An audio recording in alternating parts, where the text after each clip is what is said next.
Thank you very much, Presiding Officer. And as we've already heard, the George Hutchesons' deed of mortification in 1639 is the genesis of what we are engaging with today. The history of the charity is long, it's interesting. Elaine Smith in her intervention rightly pointed out there was an educational aspect to it, but it's worth saying that nothing we are doing today in any sense appears to change the status of anything in that regard. The charity provides grants, which they describe as pensions, to 20 or 30 people. So it's of comparatively modest size, where having a complex and long parliamentary act as its oversight is perhaps no longer consistent with the way things we would wish to do. The promoter explained to the committee that they employ a social worker on a part-time basis who visits the grantees. The committee looked at what was proposed carefully.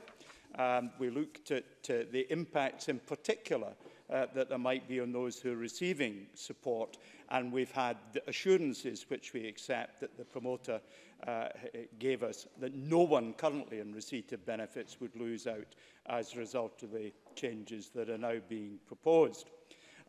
The promoter's memorandum states the charitable purposes of the SCIO, the new form that will take this forward, seek to respect the spirit and underlying intention of the incorporation's purposes, but in a manner that more satisfactorily and effectively allows the charitable funds held by the incorporation to be applied in the 21st century.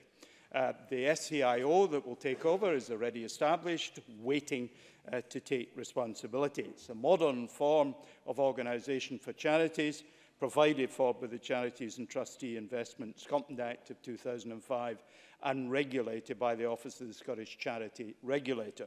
As such, it will provide a more effective structure and remove the need for parliamentary scrutiny of the activities of this charity. Our evidence session, we also heard that the charity will have greater flexibility in how it carries out its purposes, for example, in how it can invest. And as an SCIO, the charity would be able to invest in anything that furthers its purposes, provided the trustees believed it was right for the charity. The committee also thought that the approach taken will make the whole operation much more future-proof. Others have referred to the complexity of multiple deeds of mortification and similar deeds, almost all of which are in Old Scots. Maybe we should relearn the Old Scots, of course. For example, a deed of ratification by Janet, Jessie and Helen Hutcheson, deeds of mortification by James Blair, 1713, Daniel Baxter in 1776, settlements by William Scott in 1818 and Mary Hood in 1817. A complex picture, a complex history behind this. Mr Donald Reid, whose firm has acted as chamberlains to the charity for some 200 years, explained that he'd gone through all the tin boxes that they have and found nothing further relevant.